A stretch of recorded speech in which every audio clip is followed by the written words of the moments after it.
Here are some ideas for how you can use Charlotte Mason in your home, even if you're not homeschooling.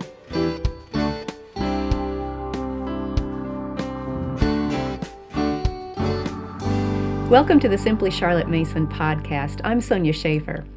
Perhaps you love Charlotte Mason's methods and philosophy and want to use them in your home with your children, but you can't be homeschooling right now.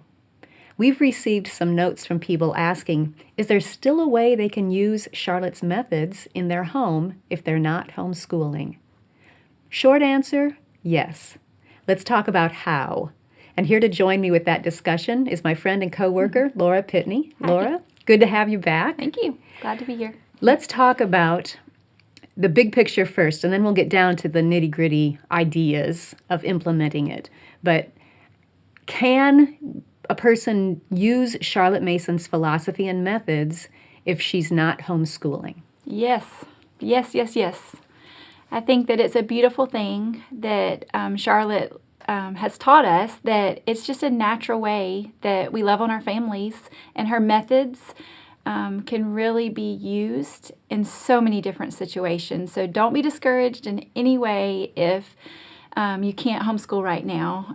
There's things that you can do to implement those lessons. So what are we going to talk about first? Well, I think what we don't want to encourage parents to do is when the kids get home from regular school, okay, now it's time to do Charlotte Mason lessons. That's not what we have in mind. No, they would not like you at all. Yeah. And their brains are tired. Yeah. They've been working all day.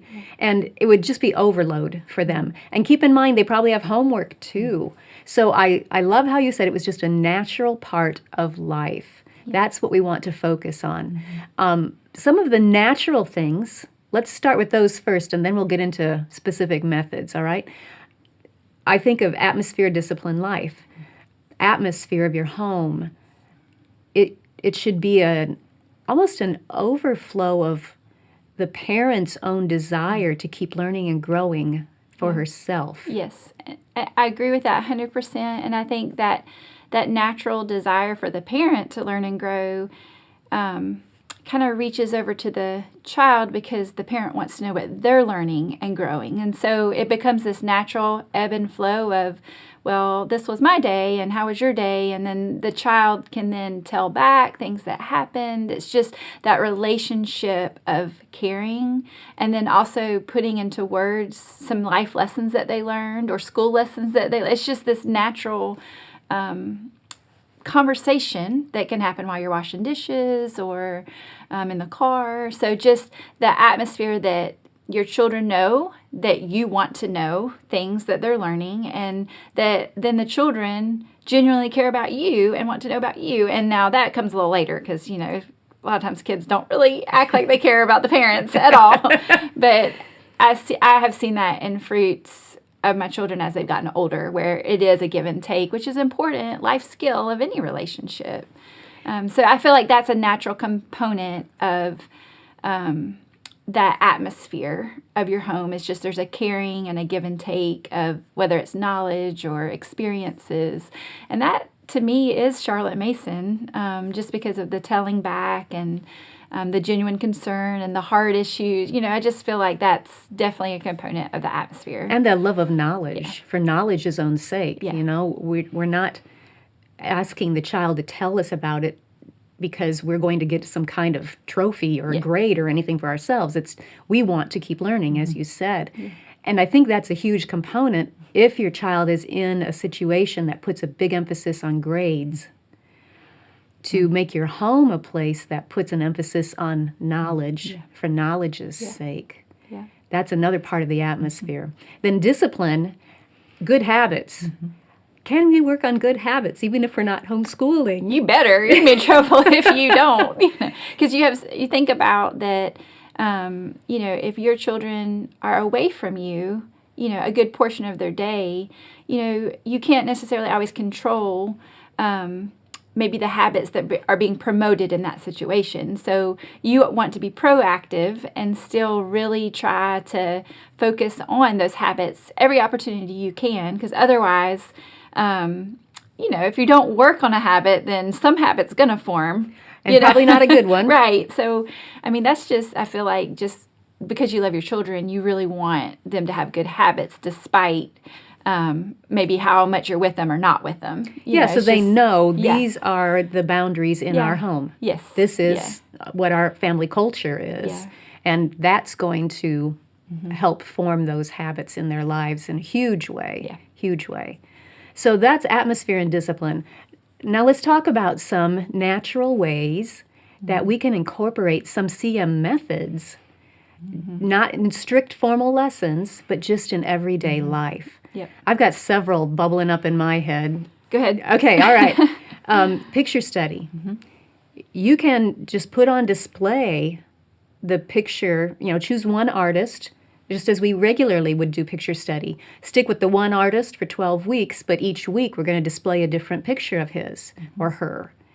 And then if you want to actually have a time to look at it, hide and describe, look at it again, the method of picture study, that takes 5 minutes. You could do that at supper one night, just as a whole family, if you wanted to. Right. Music study, again, choose your composer and just play that composer's music in the car while you're driving places or as background while you're eating supper. And just naturally, very informally mention the composer's name when you put it on. Yeah. You don't have to do the whole read the biography, narrate the biography, put him in your book of centuries, all of that. You can just get familiar with the composer and the music. Yeah, that's a great idea. We're in the car a lot, so. There you go, yeah. A scripture memory. You can do that. Again, it takes 5 minutes. Yeah.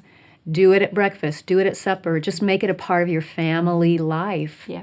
As well as if you're doing family devotions or family Bible studies, incorporate those. It's just part of your family. Right. And I think that there's some grace given because in our minds, or maybe this is just me, I would love for every day to kind of be the same. And I know I'm going to have that scripture time every day or, like the dinner together as a family every night. And that just doesn't always happen for us. I mean, we just have so many things that we're committed to, whether it's church or sports or whatever. And so there's grace that I have learned to give myself that, I'm going to at least connect with my children over their personal devotions on Sunday nights. That's once a week. And that's the time I know I can give them. But if it happens other times during the week, great. But I at least know I'm at least going to make sure that's my bookmark where I do it on Sunday night. So I think that to be proactive and plan is really important to where you can stay connected with these little touches of CM throughout your week. If we don't have a plan, not saying it doesn't ever happen, but I just think that it'll set you up for success as the parent that wants to implement the CM methods. So having that plan, I just feel like is a good place to start to really implement that life portion because so many circumstances just come up or change and so there's grace, but yet there's also some planning. Yeah, some intentionality about it, yes. Yeah. Because we say it should just be a natural thing, but it's not just going to happen if you don't plan for which artist are we going to study and which picture am I going to put up and when am I going to put it up every week. Right. So there is some planning. That's a good point. And just the knowledge behind what you would need to know so that you can help it to naturally happen. So I think about, if you are unfamiliar with the word narration and what that means about with what that looks like practically and how your children maybe would tell back to you, it's going to be really hard for you to naturally have narration happen over washing dishes. Do you know what I'm saying? Yes. So it's like even just becoming familiar with what methods you want in your home so that it's more natural than it being so scripted to have to go through the motions of it with your, I don't know if that makes sense. It does. I think that would help the mom too. If something feels uncomfortable to you or it's unfamiliar to you, it's very hard for it to come across naturally. So, so you do need to make sure you feel comfortable and confident with the method in order to make it occur naturally in an everyday situation. Yeah. Absolutely. A couple of other ideas I thought of was a family read aloud. Oh, yeah. And you can use an audiobook if you want to. Not all the time. I love reading aloud, there's that personal connection, but but there are ways to make sure you're sharing good literature with your children Yeah. At bedtime.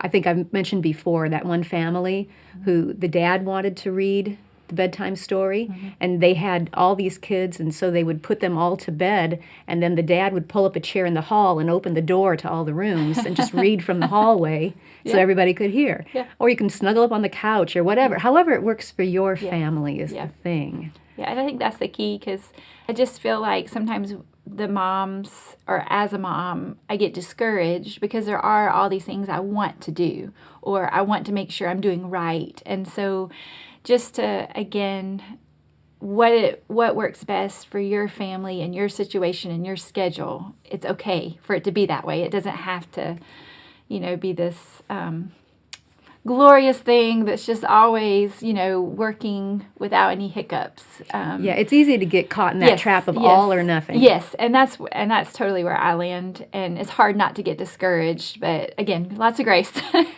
So plan and think about what works good in your family, and think about the specific CM methods and things that you want to do. Because if you don't try to figure it out ahead of time, I just think you're going to be defeated before you start. And that's not what you want, especially when you feel like this urge to want to implement CM outside of their regular school lessons. You really have to be proactive. And I say that as an encouragement, because it's a beautiful thing when the things do start naturally happening. And there's nothing so wrong good. with just doing one at a Yeah. time. Yeah. Okay, I think I want to implement geography. Yeah. So I'm going to put a world map up on the wall near where we eat, and it's just going to be there so that when we're talking about current events, or when if we happen to be reading a book together, or if one of the children mentions a place that they're studying in their lessons, let's go find it. Yeah. But putting that map up there and knowing, just keeping it in the back of my head, anytime anybody mentions a country or a state, we're going to go look for it. Yep. Just Yep. get that ball rolling, and now maybe we will bring in, we're going to go to a park once a week. Yeah. And not to play on the playground Right. first, but to walk in nature first. Or we're going to work in a garden, in our garden, or something like that for nature study. So just one at a time. Right. Until you get that plate spinning. I think that's really important too, to understand, like taking a walk in a park with your children for the purpose of enjoying nature also gives quiet time for your children to think and to let those ideas cultivate that they've heard during the week. So even just having intentional downtime together, I feel like is an important part of CM. They need that time to let all these ideas and those scriptures and even the ways they connected with their history lesson, they need time to ponder that. Yeah. And if your schedules are so full and every part of your day is always got something, that would be a simple way to add a CM time to your week, to where all those things that you're pouring into your children can maybe resonate with them. The Lord uses nature, I think, so freely. Absolutely. And just that time of, whether it's walking in silence or studying mushrooms or looking for acorns, whatever it is, even just giving that time allotment, I think is of value to implementing a CM time, even if you don't homeschool. I just think I've experienced that in my own life and with my children, just that quiet time. It's like the conversations that happen, or wherever they go in their mind connecting to these ideas, maybe will come out with their words, maybe not. Or if they bring their sketchbooks, it might come out in one of their drawings. So as much as we want to invest in our children's education and their habits and their time, I have just found there's value in scheduling downtime too. Yes. So, and that's a huge part of Charlotte's philosophy overall. Yeah.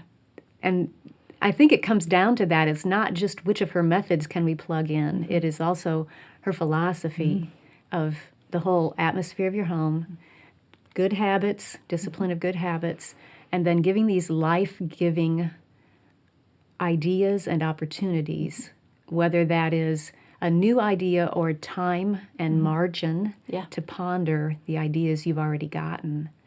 All of that's so important. It's beautiful. Yes. A couple of other ideas have Yeah. come to mind. Okay. I'm ready. Keeping in mind margin, okay? Yes. Because this is going to sound like go, go, go. But this is just throwing Yeah. out other ideas for some families. There are things you can do on the weekends. Yeah. Depending on the weather and where you're living and all that. But you can do history museums, science museums, art museums. You can go to Shakespeare plays. You can go to live music concerts. And if those tie into the composer you've been listening to or the artist you've been studying, that really makes it come alive to the child. Yep. And it's not like you have to go for the whole day either. Yeah. Depending on the age of your child and what else is going on, maybe it's going to be just a short trip. But who knows? Seeing that one constable life-size picture might just stick in that child's mind and enrich them for their entire lives. Yeah. So It's a great idea. some other ideas. I feel like that's a misconception I fall into as well, is that school happens Monday through Friday. You know, and like the weekends I'm free to do what I want to do, or, you know, just run errands, get caught up. But, you know, just because school's out doesn't mean school stops, you know. Yeah, it's and- the love of knowledge. We come Yeah. back to that. Knowledge for its own sake. But I like it Monday through Friday, because then I know I'm getting it in. But I take that to heart. That's a great idea. If we make that a way of life, Yeah. a lifestyle of Yeah. wanting to keep learning and growing no matter what, we want to give that example to our children of ourselves wanting to keep learning and growing, as well as providing opportunities for them to do it. I think all of that can happen Yeah. even if you're not homeschooling Yeah, strict lessons. agreed. Thanks. If you enjoyed this podcast, be sure to subscribe through iTunes, Google Play, YouTube, Facebook, Instagram, or your favorite podcast app so you don't miss an episode. You can also subscribe to the audio version, or you can read the blog post on our website at simplycharlottemason.com. Thanks for joining me. I'll see you next time.